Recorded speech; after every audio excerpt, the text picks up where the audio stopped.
Welcome to BamBam-O-Rama, BamBam-O-Rama, BamBam-O-Rama. Welcome to another BamBam-O-Rama podcast. My name is Asian Estrella. I'm Jackson Grist. And we have the one and only Bloody Billy Pong. Hi, Mom. It's me. I made it. I'm on these guys' podcast. Right.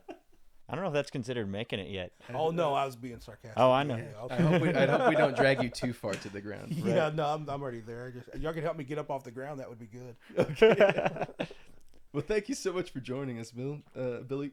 This is an honor and a pleasure in so many ways. For those of you who don't know, our friend here is a filmmaker of one of a kind, in my opinion, just because he integrates a lot more culture into his film than one might think.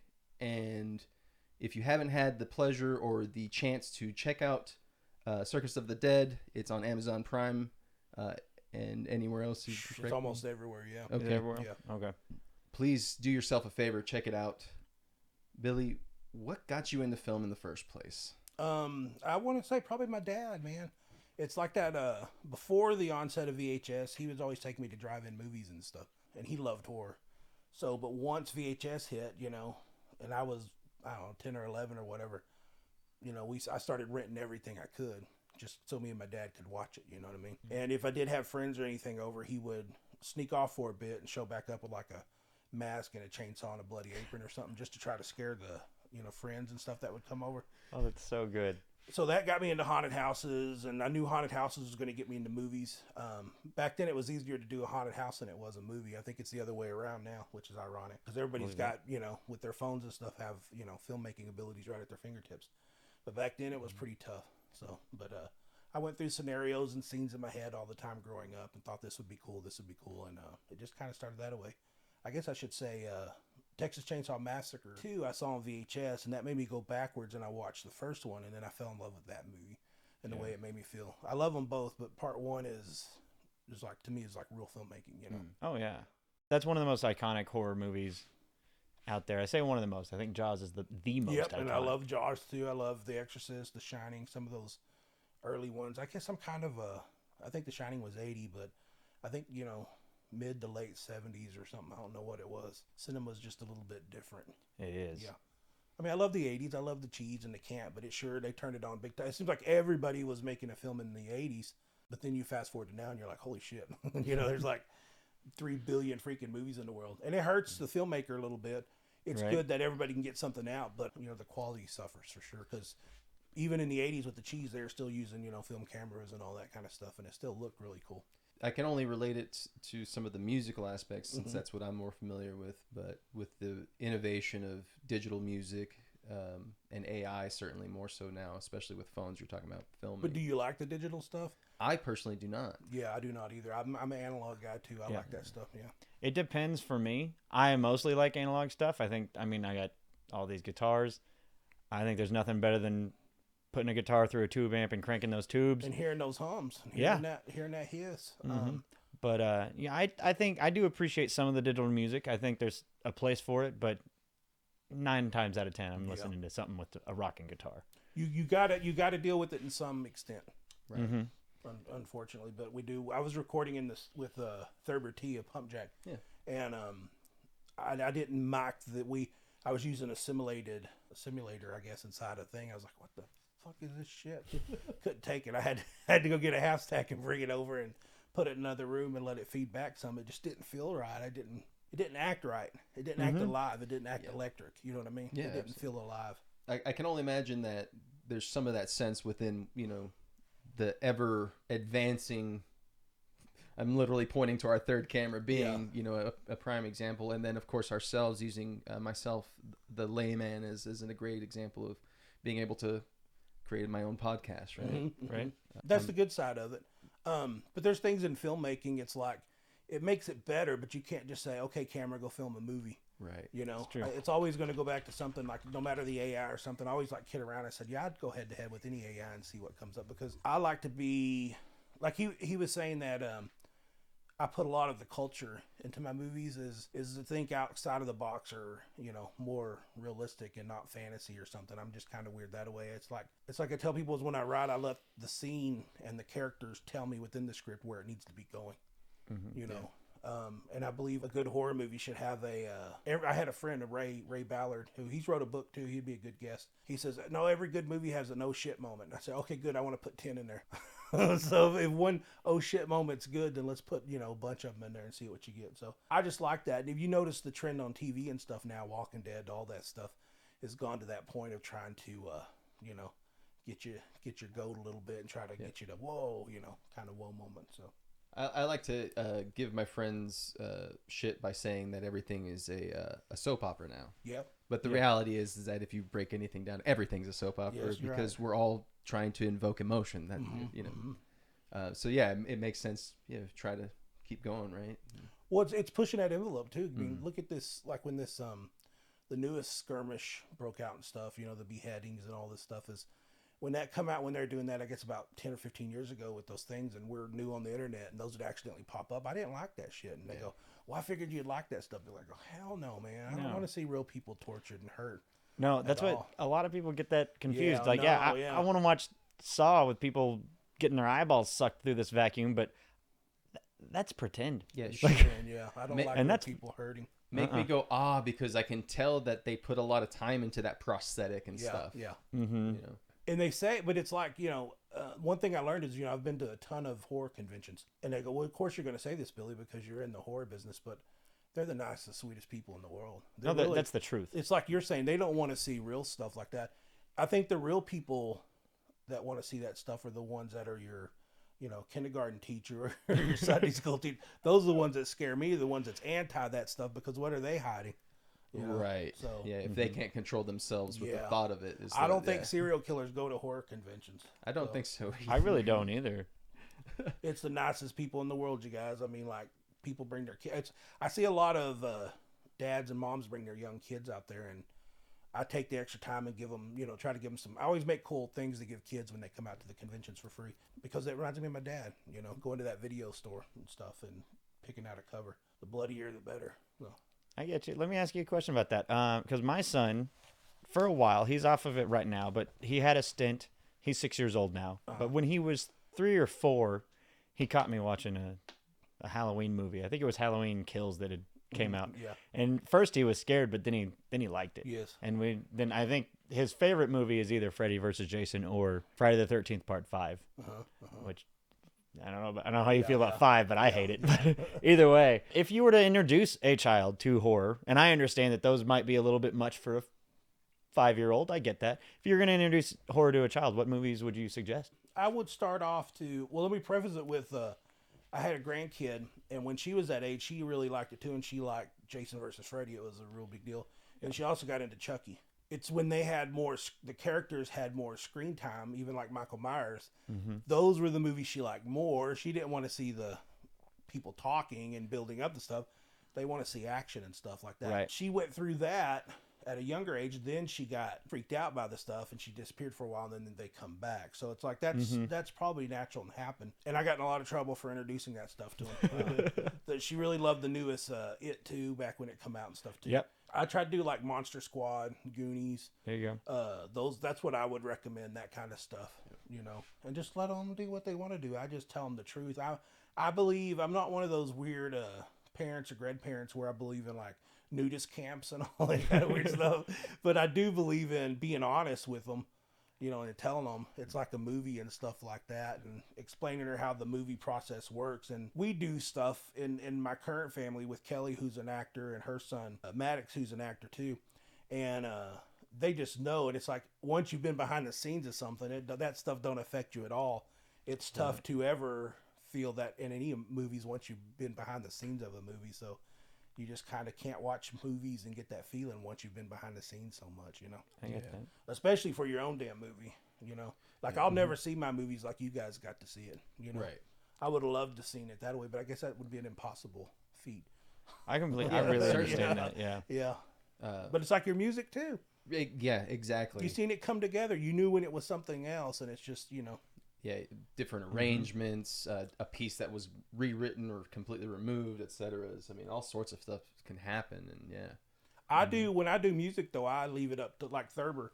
I leave it up to him to, you tell me.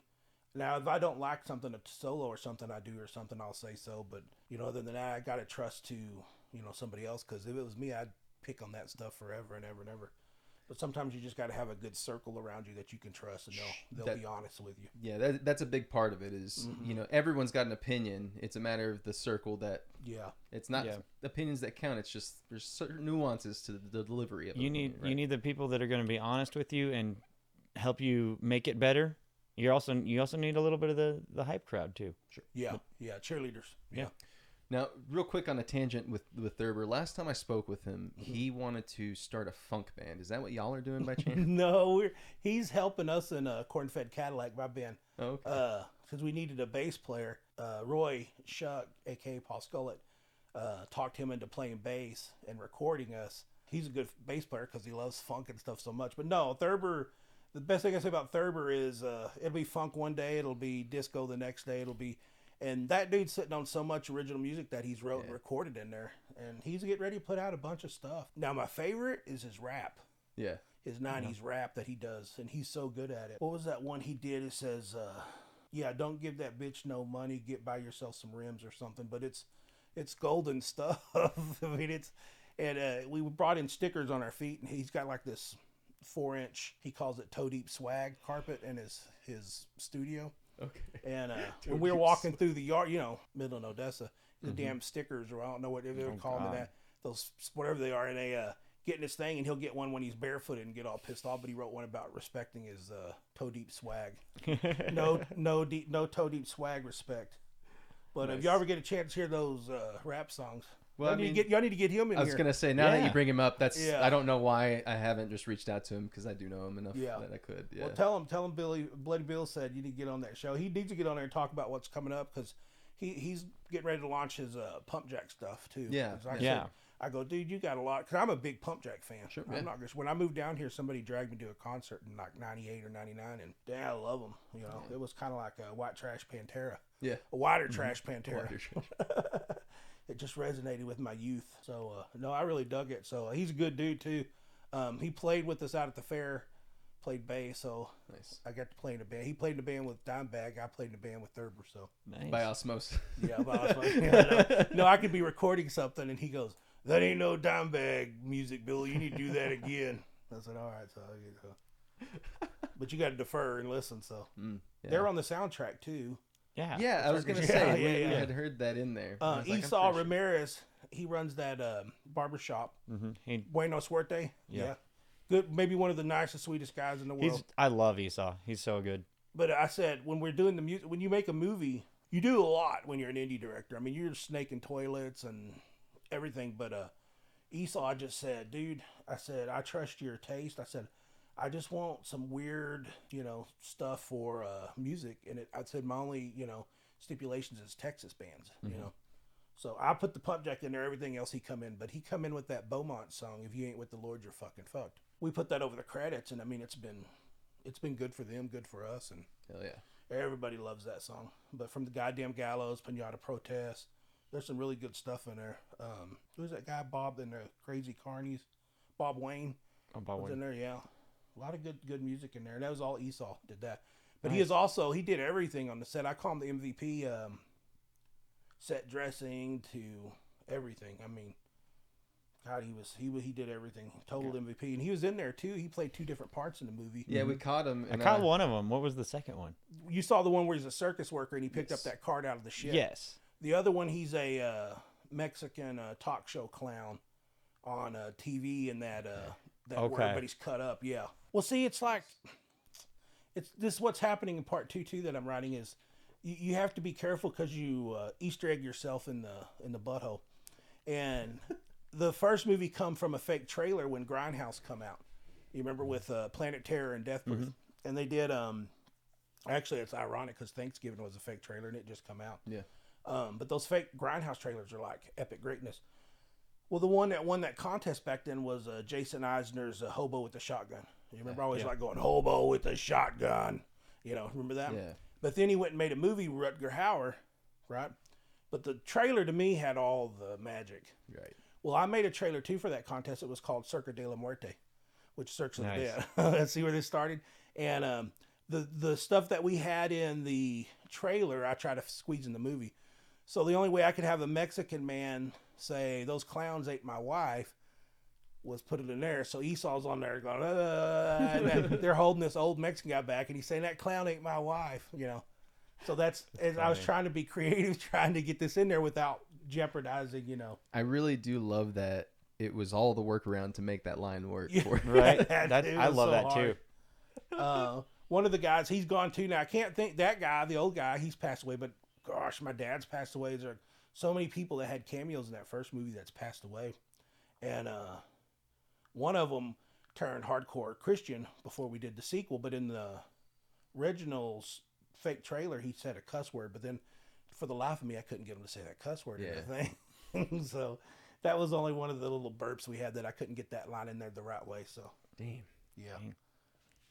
It's funny though. Esau's been brought up on this podcast so much. Yeah. We're gonna have to get him on here at some That's point. the 6 Degrees of Kevin Bacon shit with that. Yeah, dude. right? Yeah. It's got to be. Who does he not know? For real. Him and his wife Donna. I mean, they're good people. His brother Gabe did the cinematography, and he's probably got like the best I've ever seen anybody. Sister Pels was working with Esau. Esau and Pels come up with all the clown makeup designs and did all that and stuff. Nice. And see, I pushed him. I told him, I said, well, because that's the thing with Esau. He's not, when I say real, like real cool, but he's real and cool. So it's like, I said, we don't want to be like these damn, you know, we don't want no juggalo stuff. We don't want a haunted house clown. We really want to do our research on makeup and stuff. And he goes, hey, I got you. And he went and worked on that and come back with that. And he was telling me like there's no lip or no red paint past their lips. And there's all these kind of rules you got to adhere to in the clown stuff. And he nailed it to a T. Because I tried to do the anti-clown thing. I don't want to do... That was the whole point of me doing that movie, is to show that you can make a good clown movie and it doesn't have to be like funny, ha-ha, and clowns in a car and honk, honk, beep, beep, all that kind of stuff. It was a way of doing it to show that, you know, you could do a serious clown movie. But Captain Spaulding inspired me on that, so... Yeah, I don't know if you've had the opportunity by chance to check out any of our podcast stuff.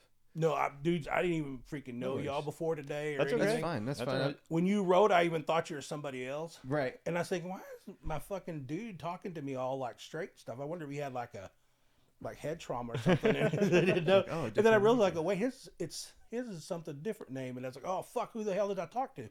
Because I would have totally ducked y'all, and I wouldn't even fucking be here if I didn't know. So it was by the grace of God that he see that. But no, I didn't know. I guess Michelle, Yes. Yes. I guess, told y'all about a movie, and that's how I guess I come up with you guys. But we know a lot of the same people. We do. It's all being one.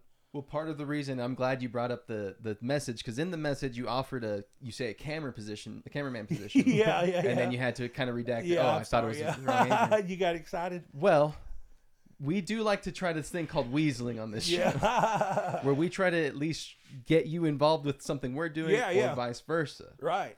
So we're not necessarily trying to offer ourselves to be your cameraman, but Yeah. Well, I we'd got be more something than up that happy. might work because y'all did your documentary. I'll check it out because I think the people can steal my idea on this. I keep a lot of things under wraps sometimes, but if you're gonna make a movie, make a documentary about making the movie, and it can get distribution too. It's like now you're getting 2 movies out of doing 1 movie. That's That's true. a great idea. So that's what I'm saying. That is where the lost art is, what people should be doing. Because that original Circus of the Dead, the crazy stuff that happened on set would be legendary. Yeah. I mean, legendary. It was some crazy, wild stuff. I mean, having Bill run around with this, oversized cock in downtown Odessa in the streets and stuff like that. But we're friends with, that's what somebody's saying, well, why do you want to go to Hollywood and do that? And I said, well, I mean, I will, but I said, I dig it down here because I can just make a couple of calls. They go, would you get permits for the cops to shut those streets down? I go, no, I just called, and they sent some of my friends out. But we're shooting blank guns, downtown Odessa at night and stuff. And that's what a lot of those, like Bill and them didn't know Bill Oberst and Paris Randall didn't know how we're getting away with all this stuff. I said, dude, this is middle Odessa. So It's a different world. yeah, It is. and you know everybody. It's just like that. Is you know somebody that knows somebody that knows somebody, and you can make things happen real easy. You know, and it's people shit on it. You know, Waste Texas and all this kind of stuff, or you know, slow death or whatever. But slow death, I guess. But I dig it, man. I couldn't have made a career if it wasn't here.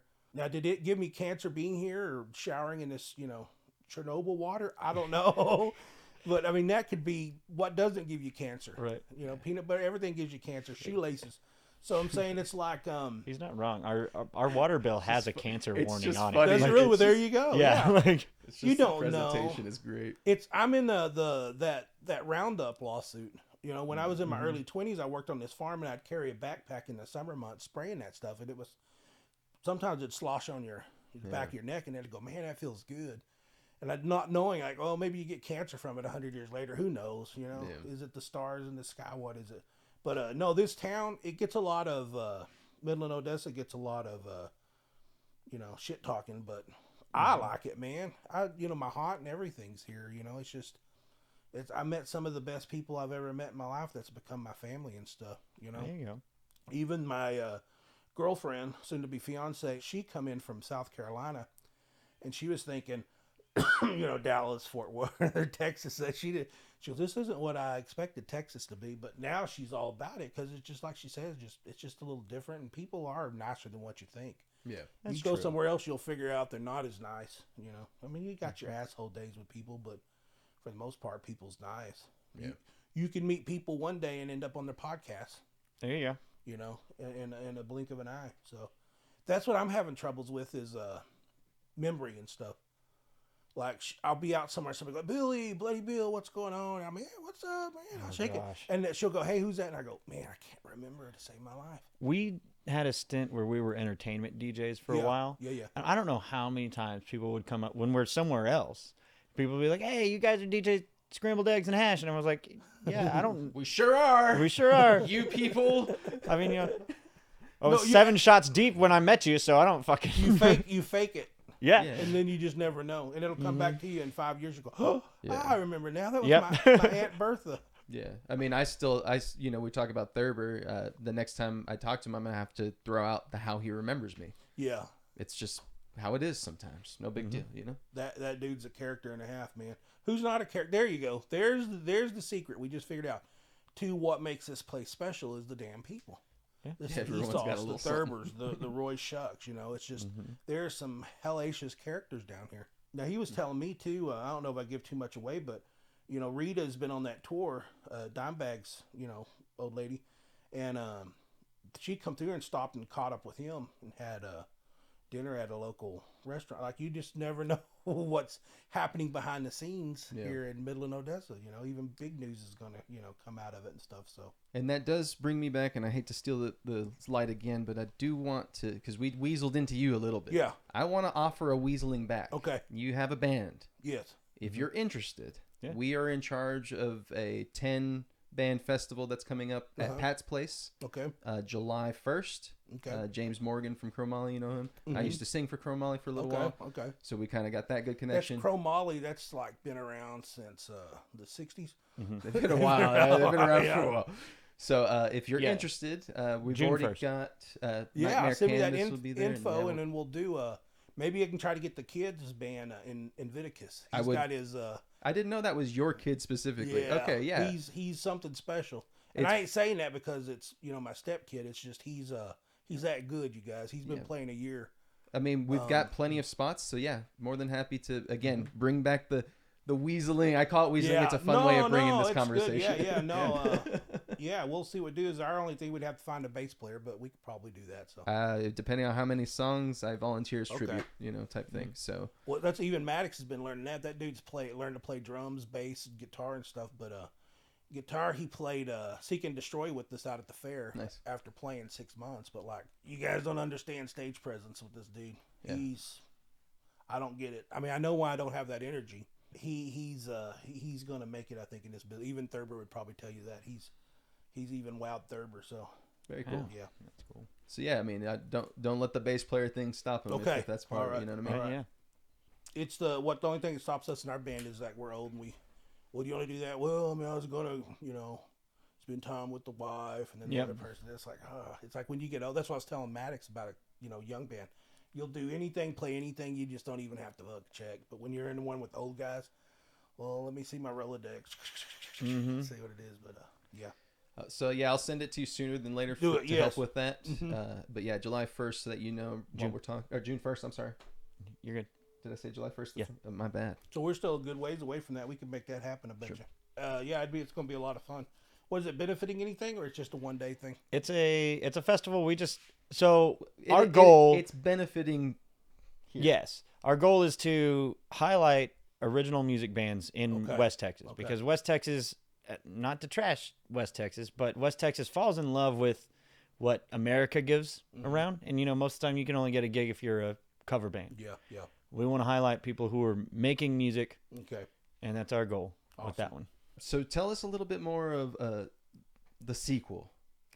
Or what you're willing to share. Yeah. Yes. Yeah, well, I wanted to do Cowboys from Hell. I'll be careful with this because last time I was on a podcast, I cried about it. But Brad Potts passed away, and Brad Potts played the sheriff that gets run over in Circus, the original, out in front of the Actor Theater, and he passed away unexpectedly. I guess about 3 or 4 or 5 months ago, and I just don't want. He plays the lead character. He plays a character called Bloody Bill and stuff, and I just can't go there right now. I understand. So I said, you know what? Let's. And the girl said, well, if you want to do what makes the fans happy, it's going to be Circus too, because we run our store in a fan group and it's just blowing up. People love Circus of the Dead. I didn't think it was popular because my bank account's on zero, but apparently the fans are all about it. Somebody's making money on it somewhere. So we started doing that, and I wrote a story back after I finished the first, and I wrote another story, I guess about 5 years ago, and I wrote a new story the past couple of years. So I'm kind of blending all those together. But what I'm trying to do is, I think that is what makes me a good filmmaker, is I can watch a really, really, really bad film and know what I could have done better or what I would have done different or something like that.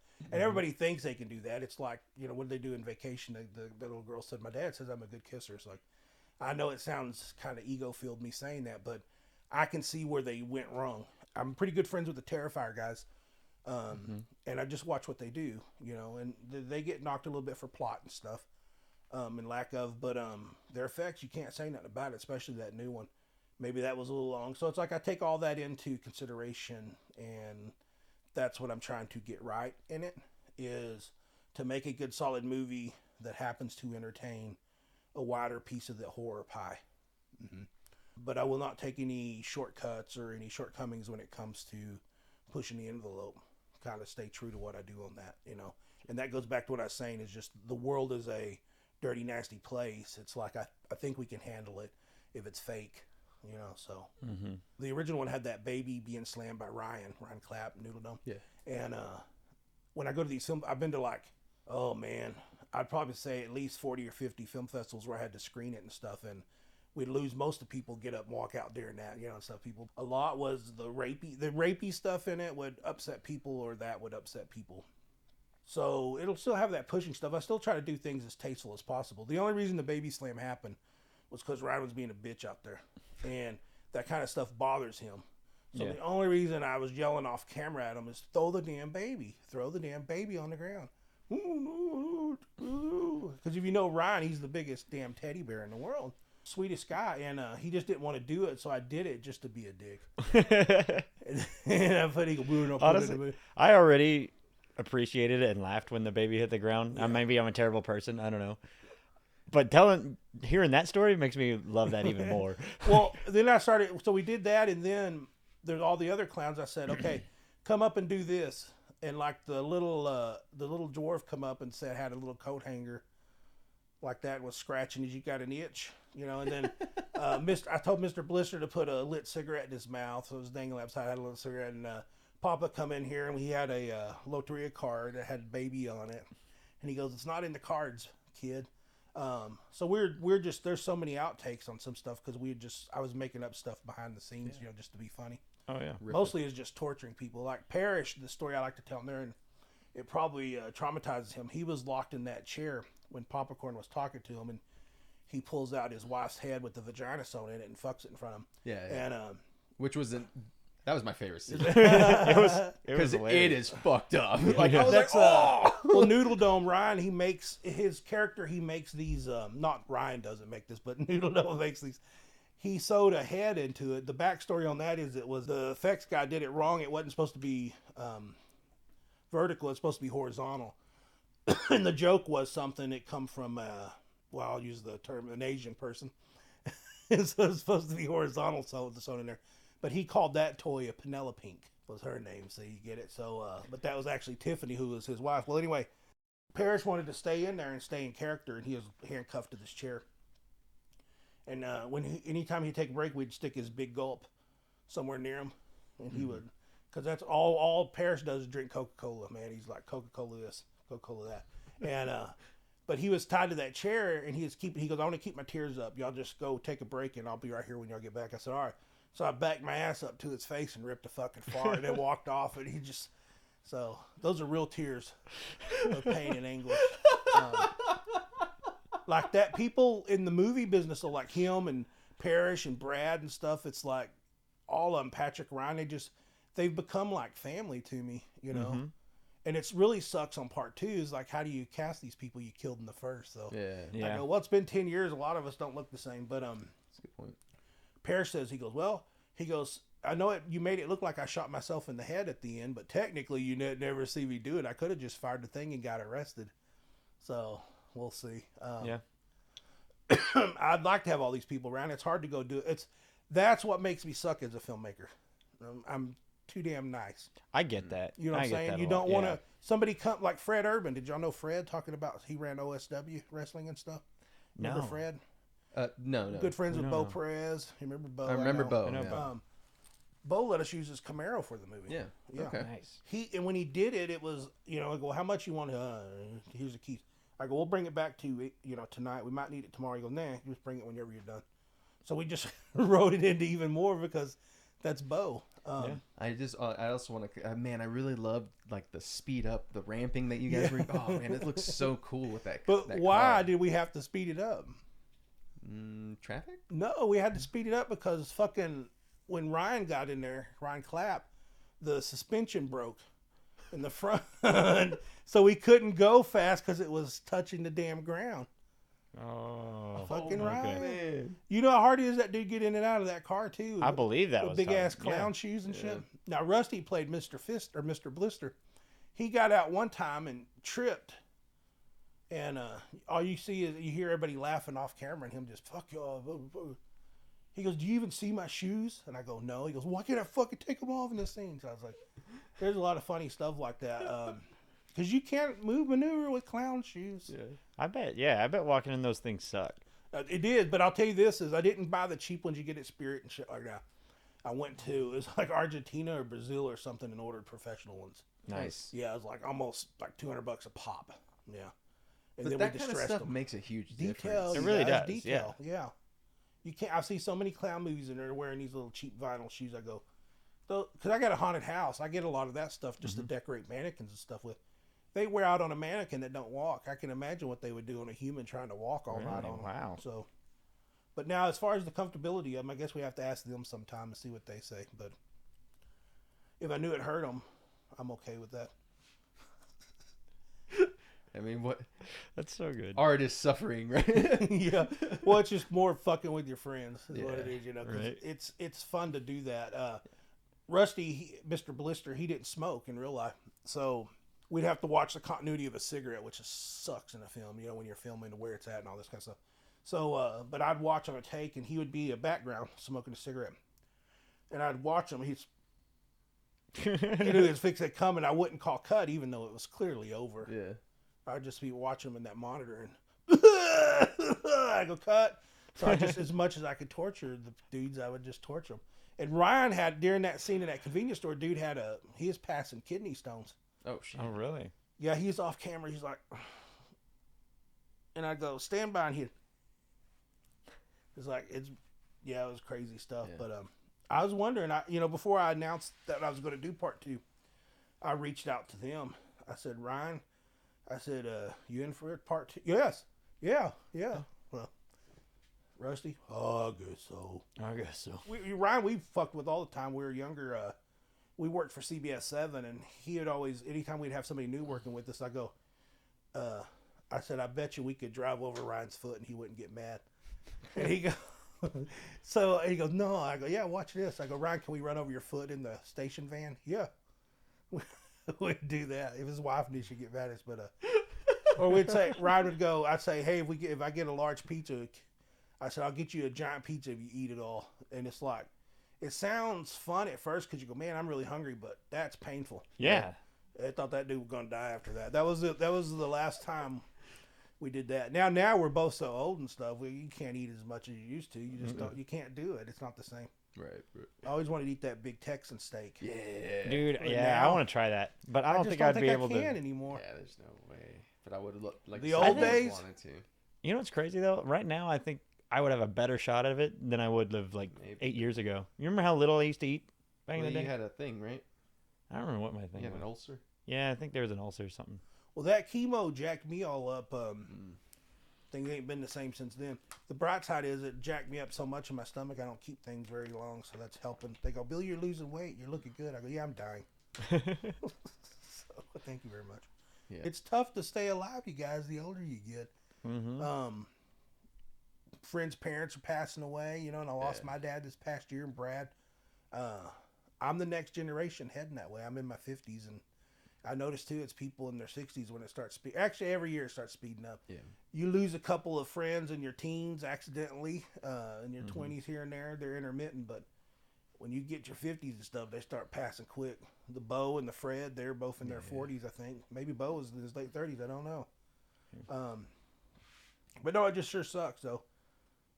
So I wish some of those people were still around. Yeah. He left that Camaro to his daughter, and she just went to the prom and took it to the prom, and her mom posted pictures and stuff. It very nice, yeah. made me shed a tear seeing that. So I told her, I said, if that kid ever decides to sell it or something, you'll better call me, because that needs to be in the Smithsonian someday or something. That's why it's important, is like when I make this next one, I can sell, if it's involved in the movie, like I sold the vagina face head, right? I sold the penis. I'm not going to tell you what I sold it for, but I made more on the props than I made on the movie, seems like. Interesting. I'll believe that. That makes a lot of That's sense, honestly. distribution. Well, the way distribution works. I don't know, because I'm not familiar with the world. Please forgive me. No. Is it rude to ask what your budget was for the film? Well, the budget, I can answer that one. Well, on IMDb, it'll show one thing. And I inflated it on IMDb because I thought it would help me be taken serious. You know what I mean? Fair enough. But looking back now, I should have kept it to real. It was probably 50,000-60,000. Okay. Yeah. And then you just had self-investment? No, John Bushman. Okay. When I worked for CBS 7, Barry Marks was the GM there, and he told me how to write up a proposal. And he said, yeah, just carry it to John. And John went into business on that for a while. He didn't see it or ask what we were doing. He knew we were doing a movie, but I never showed him the script and stuff. And when I gave the script to the GM, he crossed a lot of stuff out. Like all of the stuff, stuff you love was crossed out. Yeah. But when I went to go film it, what did I do? I filmed it. Yeah. You filmed it, yeah. And some of my producers said, "You can get in trouble. You can get in trouble." I said, shit happens. One day it won't even matter. Forgiveness. Yeah. So we did that, and it turned out good. He ended up liking it at the end. Not Bushman. Bushman's never seen it, but no, that dude took a chance on me, and I'll appreciate it forever. I'm just and he's taking his rights and giving it all back to me a couple years ago, which was cool. I was thinking, well, it's probably losing too much money. he's not a dummy. I'm still trying to get it to make some money. It's in distribution now. How's that distribution work? You get so much money, and instead of money up front, we did money to promote it. So we spent the little say the $30,000 to promote it, and it looks like it's good, and it gets good quarterly reports. I just hadn't seen anything yet, so because there's always something. Well, there's paper clips. We had to buy paper clips for the reports and envelopes for the reports and Blu-rays, and there's just always something. That's the music business. Mm-hmm. Yep. That's the movie business. Mm-hmm. So you said it was 50-60K. I was curious. Yes. How much of that went to the circus tent? I felt like that was like the most expensive 10 part of it. 10,000. Oh, okay. They saved that tent too. This is the only thing I'm going to say, and I might just say it here. But we're burning that tent down in part 2. Really? Ooh. They saved okay. it. They saved it for me, and And they're we're allowed to sitting share on it. that? Yeah, you can say it. Yeah. Okay. Ooh. Because we gotta hope that more than 2 people watch and pay attention to this. I got those diehard fans asking for stuff too, but we'll see if they're actually listening Yeah. There we go. and see if they mention that. But yeah, I ain't gonna tell you anything else about the scene, but we are gonna burn that tent down. But see, same thing. I go, well, can you burn a tent down in no decibel? I go, yeah. I said, we'll call the fire department. They'll think it's cool as hell. Yeah. You know what I mean? They'll want to come out and They'll be ready. yeah. I want them to bring the fire trucks out and put it out and stuff. I think it'd be a lot of fun. Yeah. Mm-hmm. And it'd be a hell of a scene, like we did at the mall with all the police cars and stuff. Yeah. I think it cost me $150 for each cop car and cop That's not bad. when we did that. But do you think they wanted to do it? Oh yeah. Oh, yeah. Oh yeah. Speeding up there and screeching. Oh, yeah. Well, that's what I'm gonna do on the circus tent part is get as many fans to come out and fill it. We got about 200 fans last time, but my goal is to get about 300 or 400 fans fill that thing. So Yeah. But I think you'll be able to do it. and I think too is we're gonna try to do an actual show with them out there this time, because we're saying like a lot of that you see the fan reaction is me saying, okay, I'm gonna pretend to say something funny and I want y'all to laugh in 3, 2, 1. You know, that kind of stuff. Yeah. Okay, somebody just got kicked in the balls and I want y'all to go ooh and ah and about in 3, 2, 1. We did that. Okay, I want you to follow this camera looking this way, or you know. So, but this next one, I think I'm going to try to put on a show with the clowns or something too. Yeah. And anybody maybe does it, we'll give them some kind of cool memento that they were there and they were in the filming, you know. Do you have an expected like a start date for production? No, it'll depend on when I finish the script. Sure. Launch the fundraising thing and stuff too. Right. I never launched one for the movie. You're doing a Kickstarter or? Kickstarter, Indiegogo. I'm not sure. I'm gonna talk to a couple other filmmakers that's done both and see which one they recommend and stuff. Yeah. Get some feedback. But I'm terrified about doing it because what if it didn't do anything? It's like, oh, I'm gonna feel like shit, you know, because I see these people with lesser stuff, you know, killing on theirs, and then all of a sudden if I did mine. But I mean, it's the success is there to line up. I got the fans, I got the product, you know, and let's hope it does. And I got some really killer perks. It's just that unfortunately you got to be vulnerable, right? Yeah. Oh, it sucks. What do we got? We're doing the. You just really you'll find out your worth when you do that. It's like, Yeah. Billy, you made $5.50. Like, all right, it's ramen tonight. It is. We got like some. The female fans had demanded that I mold Papa's corn into a actual real sex dildo with the painting on it. Alright. So there's going to be a limited run of those on that. We're doing Papa's Pecker glass weed pipe. That'll be on this one. We're doing some more of the Viewmasters that I had in the very first go round. We only put out like 400 of those back in the day. You know, remember the Viewmaster? Yeah. So we'll do some more of those. Cool. Some more flavored drinks. Some of the props. So we hope that goes over really big. And I got some cool stuff. You know, there might even be a dinner with, you know, me, or a dinner with me and Mr. Blister or something. And, you know, at one of the conventions and things like that too. Oh, yeah. So not that anybody would want to fucking hang out with us, but they seem to want to. Well, I've enjoyed hanging out with you, so if y'all don't want to, then there's something wrong with y'all. Yeah. And all that being said, if you know, obviously we're not going to invite you every week or something. Yeah. But if you have updates and you're like, hey, if you guys want to tease this, we're more than happy to shout out. Okay. Part of our Yeah. thing again is to promote. Well, I don't think we said this. I said again. But one of our biggest things is making local artwork. Yeah. So we're doing the music thing because we're musicians. Yeah. We're musicians at first. That's an easy avenue. But this is to help promote art. We've had a tarot reader slash astrologist on here. We're going to be doing Esau hopefully soon. Hopefully sooner soon, yeah. than later, because we've already, I think, talked to him. We've talked about him probably 3 y'all or should 4 get them times on the now. show other Yeah. than just doing them. Well, Yeah. I mean, how else we're going to, Yeah. ease him into it? Right. Last I seen, that dude dropped all his weight and everything. I That's don't know what what I'm the hell's saying. going on. Actually, yeah, I ran the 5K turkey trot with him. Wow, yeah, I was like, I couldn't even walk the 5K turkey trot. That it gave me a defibrillator. The chemo and stuff did. Yeah. So it's got 18% of my heart now. So my. yeah, but I get a jazzy scooter or something and get going. There you A go. little moped. There you go. Hit him in the back of Yeah. the knees.